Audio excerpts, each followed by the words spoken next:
नमस्कार। मैं जय कुमार गुप्ता, प्रदेश सचिव, कांग्रेस सेवा दल हरियाणा। दोस्तों, अभी अभी भारतवर्ष में लोकसभा के इलेक्शन संपन्न होकर एक नई सरकार बनी है। जो सरकार अपने आप को बहुत बड़े बड़े दावे करती थी, वो उसके आसपास भी नहीं पहुंची, मगर उन्होंने सरकार बना ली है। अब अक्टूबर में हरियाणा के अंदर विधानसभा के इलेक्शन होंगे। उस इलेक्शन में मैं अपने आप को कांग्रेस का भावी उम्मीदवार प्रस्तुत करता हूं। मैं फिमो सदन 11 हाउसिंग रोड कोर्ट के सामने रहता हूं। मेरे घर की पहचान है कि मेरे घर के ऊपर हमेशा कांग्रेस का झंडा लगा रहता है पिछले 40 साल से। मेरे ख्याल से किसी किसी के घर में ही हरियाणा भिवानी में कांग्रेस का झंडा लगा होगा। मैं क्वालिफाइड इंजीनियर हूँ। 1976 में मैंने कुरुक्षेत्र NIT से मैंने इंजीनियरिंग की थी। मैं हमेशा कांग्रेस के जो भी कोई भी इलेक्शन होते हैं उसमें बढ़ चढ़कर हिस्सा लेता हूँ। मैं लोगों के काम आने का पूरा प्रयत्न करता हूँ। मेरे पास काफ़ी लोग आते हैं, ये बात किसी से छुपी हुई नहीं है। और मैं बहुत प्रयत्न करता हूँ कि काम करवाया जाए लोगों का, कि लोग किसी आस से मेरे पास आते हैं और मैं सोचता हूँ निराश ना किया जाए।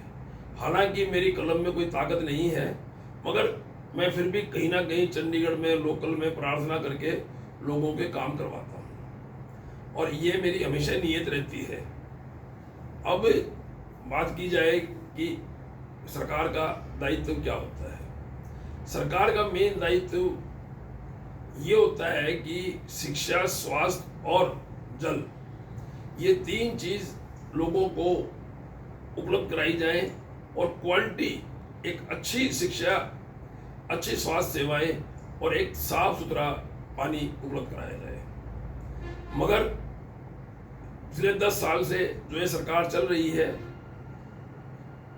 शिक्षा जीरो हो गई है। इसमें स्कूलों में अध्यापक नहीं है। स्वास्थ्य तो आप देख ही लो कि भिवानी के रोहतक गेट से शुरू हो जाओ, रोहतक गेट से क्या आप नए बस अड्डे के परे पार से शुरू हो जाओ, हर दूसरी दुकान डॉक्टर की है।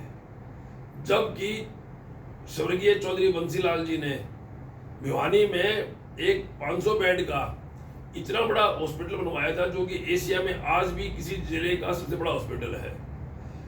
उसके बावजूद भी इतने डॉक्टर्स खुलते जा रहे हैं, इतने काम, और हर डॉक्टर की भीड़ है। इसका मतलब ये है कि हॉस्पिटल में काम जीरो है।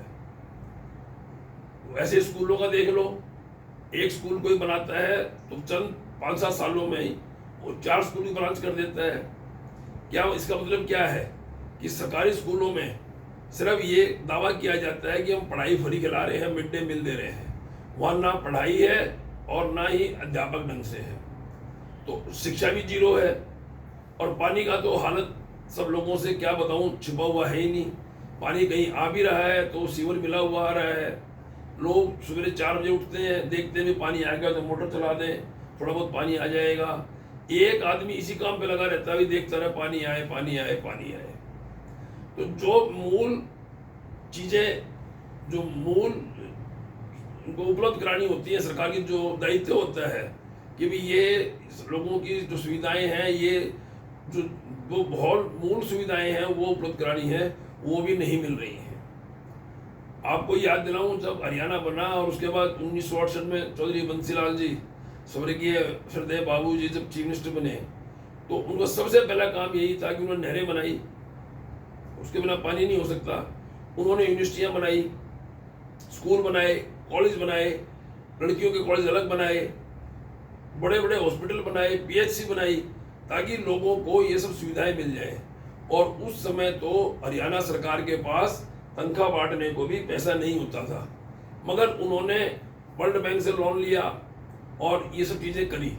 और हरियाणा आज, जहां पर कोई भी प्राकृतिक संपदा नहीं है, यानी कि ना तो भूगर्भ में कुछ हमारे पास है, ना हमारे नदियां हैं, ना हमारे पास पहाड़ हैं, ना हमारे पास जंगल है, मतलब प्राकृतिक संपदा कुछ भी नहीं है। उसके बावजूद भी चौधरी बंसीलाल जी ने हरियाणा को एक छोटे सा स्टेट होते हुए भी इंडिया में जो टॉप में है उसके अंदर ला खड़ा किया। क्यों? क्योंकि उनकी इच्छा थी, उनकी सोच थी, और इसी से ये काम हुआ। इस सरकार ने क्या किया अब आपके सामने है। उसके बाद 10 साल 2004 से 2014 तक चौधरी भूपेंद्र सिंह हुड्डा रहे। उन्होंने भी शिक्षा में बड़े क्रांतिकारी काम किए। हर जिले में यूनिवर्सिटियाँ बनाई, सोनीपत में एजुकेशन सिटी बनाई, थर्मल लगाए, और गुड़गांव को वर्ल्ड मैप पे लेके आए। आज गुड़गांव किसी पहचान की मोहताज नहीं है, पूरे संसार में गुड़गांव को जाना जाता है। पूरे संसार की कितनी बड़ी कंपनी हो, सबके ऑफिस आज गुड़गांव में है।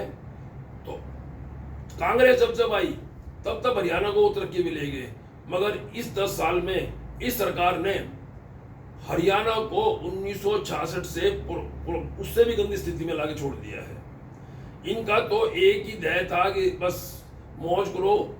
इनको यही नहीं पता था कि भी क्या हो रहा है, क्या नहीं हो रहा है, कौन डीसी लगा हुआ है, कौन एसपी लगा हुआ है, कितने साल से डीसी लगा हुआ है, कितने साल से एसपी लगा हुआ है, किसी शहर में क्या हो रहा है, क्या नहीं हो रहा है। ये तो मैं पूरे हरियाणा की बात बता रहा हूँ। और भिवानी का तो आपको क्या बताना है।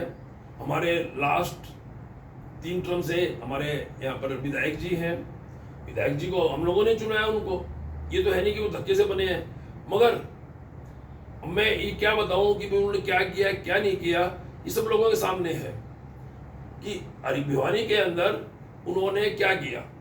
आज हॉस्पिटल का बुरा हाल है, एजुकेशन का बुरा हाल है, लॉ एंड ऑर्डर का आप देख ही रहे हो, रोज झीना झपटी होती हैं, और पानी की मारामारी है, सीवर की मारामारी है। कमेटी में पीआईडी के लोग दुखी होते फिर रहे हैं, कभी कोई स्टेटमेंट नहीं आती, पीआईडी क्यों नहीं बन रही, गलत क्यों बन रही है, क्या सुविधाएं हैं। तो इन सब चीज़ों को देखते हुए मैं सोचता हूं कि ये 3 बारी के बाद के अब चेंज होना चाहिए। और मैं अपने आप को प्रस्तुत करता हूं, मैं एक पढ़ा लिखा हूं, और मेरे बारे में काफ़ी लोग, सब तो नहीं मैं कहूँगा, काफ़ी लोग जानते हैं कि मैं लोगों के कितने काम आता हूँ। लोगों के लिए मैं हमेशा रात दिन उपलब्ध रहता हूँ और काम भी करवाता हूँ। और मेरी रेपुटेशन भी आप देख सकते हो। मैंने पीछे संस्थाओं में, कुछ संस्थाओं के जो ये हमारे कर्णधार हैं और वो संस्थाओं को चलाते हैं, वो लूटते खसोटते हैं, उनके खिलाफ भी मैंने बहुत अभियान चलाए, बहुत को किया।